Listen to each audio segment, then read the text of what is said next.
Hey YouTube, what's Duncan? Oreo's here today bringing another video in the Ironman starter guide. Seeing as this is the last video in the series, I just want to take a second to sincerely thank each and every one of y'all who have stuck around this long. The support over the last couple of months has been way more than I could have ever imagined. Now while this series will be over, I do plan on uploading more tip and guide type videos, as well as my own hardcore progression series. And finally, I'm also glad to announce that I'm going to begin streaming again. I'll actually be live at the time of this video being uploaded, so feel free to come over and say hi on Twitch. Okay, so in the last video, we completed Monkey Madness 1 and all of the quests that required us to have a fully grown kitten. In today's episode, we finally complete the entire guide by finishing Desert Treasure and Recipe for Disaster. In your inventory, pull out the following items: 10 bread, 10 trout, iron bar, coins, and games necklace. Complete Death Plateau.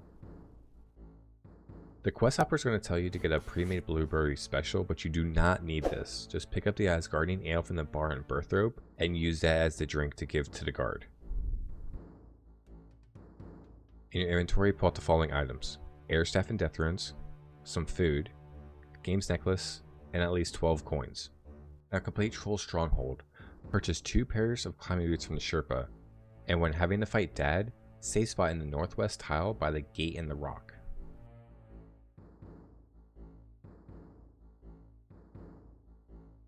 In your inventory, pull out the following items: iron bar, maple logs, rope, cake tin, swamp tar, bucket of wax, climbing boots, food, air staff and death runes, drum and staff and RD cloak.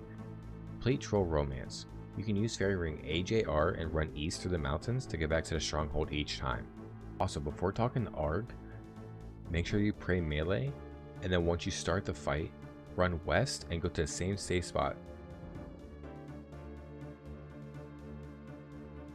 In your inventory, pull out the following items: runes to teleport to Varrock and Falador, games necklace, RD cape, drum and staff, pickaxe, coins, Hairlander potion unfinished, fishing rod, fishing bait, dusty key, and anti-fire shield.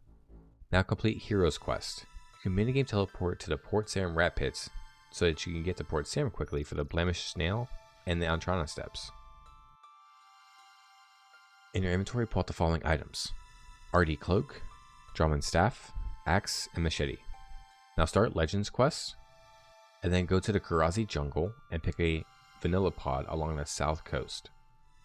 In your inventory, pull out the following items: raw chicken, spade, bucket of milk, pot of cream, pot of corn flour, drum and branch, vanilla pod, pestle and mortar, ice gloves, dragonfire shield, air staff and death, water, law, and earth runes, and some food. Complete RFD ceramic bars. Now train to 65 cooking by using wines. You can buy grapes at the RFD chest and then fill jugs of water at the Hesidious kitchen. Now train to 70 cooking at the mess hall. The strategy I use at the mess hall is to have 2 knives in your inventory, grab 13 pots of flour, and then 13 bowls. Fill the bowls with water, use the bowl of water on the pot of flour to make the dough, then drop all of the empty bowls. Go back to the cabinet and pull out tomatoes and put them on the pizza base. Then pull out cheese and put those on as well. Then pull out pineapples and dice them up. Cook the pizzas. Add the pineapples to the pizza. And before turning in, grab more pots of flour. Now turn in the pizzas and then repeat the process. And to maximize XP, I did about 2 to 3 turn-ins per world.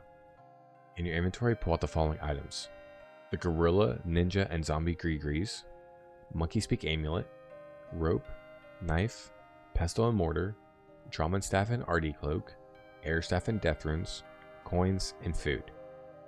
Now complete RFD Awawogi. You can buy a banana and monkey nuts in Apatol, and then after using these on the 3 monkeys, just drop them. I also recommend to get 3 to 4 of each item in case a snake burns. Once you have the cooked stuffed snake, go back to Lumbridge and turn it in. And then go down to the basement and purchase a spice from the RFD chest. Now head over to Brimhaven and buy Karambans for combo food. In your inventory, pull out the following items: coins, 1 ash, 1 blood rune, 1 bone, 1 charcoal, 6 noted molten glass, 12 noted magic logs, 6 noted steel bars, dig site pendant, Drum and Staff, and Artie cape. Ferry ring to BIQ and then run south to the Bedouin camp. Now we're going to complete Desert Treasure. For Fareed, bring runes for Water Blast, Ice Gloves, and a gas mask. For Damus, safe spot in the north corner. Use a curse spell on a bat and then use it to body block. Use Air Blast on Damus.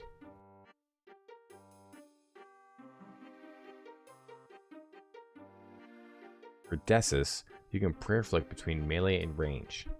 If you start messing this up and take damage, make sure to keep protection from melee up and eat. Stay above 19 HP at all times. You can use Air Blast. For Camille, use Fire Blast when magic is restored and Firebolt once magic drops too low. You can bring your super restores from Zogre Flesh Eaters and prayer potions from Underground Pass if you need to use them. You also need to bring both climbing boots and spiked boots for this. Lastly, any sweet will suffice for this portion: a chocolate bar, slice of cake, 2/3 slice of cake, or a full cake for the troll baby. And finally, the pyramid step: bring anti-poisons, water skin, and 1 prayer pot in case you get bad RNG with getting kicked out. And then fill up the rest of your inventory with food, as a mummy can max hit a 24. At this point, you can try to brute force your way through RFT final boss fights. However, it is recommended to get your combat skills slightly higher to make the fights easier and less risky. Now we're going to complete the RFT finale. For the first fight, the max hit is 16. Bring recoils, air blasts, and karambons. Run around and hope you get good RNG. For the second fight, max hit is 28. However, it's easily negated by bringing snares. Use Water Blast, Ice Glove, and a few lobsters. Third fight is a max of 20. At the start of the fight, quickly run next to Camille and use Firebolt. Restore when your magic drops too low, and bring lobsters. For the fourth fight, the max hit is 19. Nothing special here, just run around the room and use lobsters. For the fifth fight, the max hit is a 40. I recommend to wear Rune Plate Leg and Body, Dragonfire Shield, and Combo E with Swordfish Karambwans. And for the last fight, for some reason I don't have this recorded, I'm very sorry, but its max is 25. Just bring snares like we did for the second fight, green dragonhide, and lobsters. And with that, Recipe for Disaster is completed. We have 98 hours of playtime on the account, and our total level is 1045. Well, congratulations on making it this far and completing Recipe for Disaster. Hopefully you had a fun time doing it, since we got to travel to new areas that were added to the game recently, and we weren't stuck doing too many long, tedious grinds. Now with this chapter of the account ending, a plethora of new ones are ready to be started. I wanted to make the guide end here where it does, because the magic of any RPG is that you, the player, dictate what adventures you undergo. At this point, there's no cookie cutter way of playing that can appeal to the mass player base, since everyone has different desires from the game.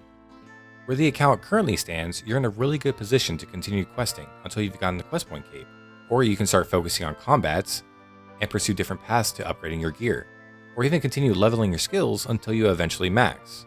At the end of the day, whatever decision you choose should reinforce your joy for the game. I again sincerely appreciate all of the support over the last couple months that this guide has turned into the YouTube version that it is, and I hope that the next few standalone videos and series that I have ready for y'all continues to help and entertain you. As always, happy scaping, and I'll see you later.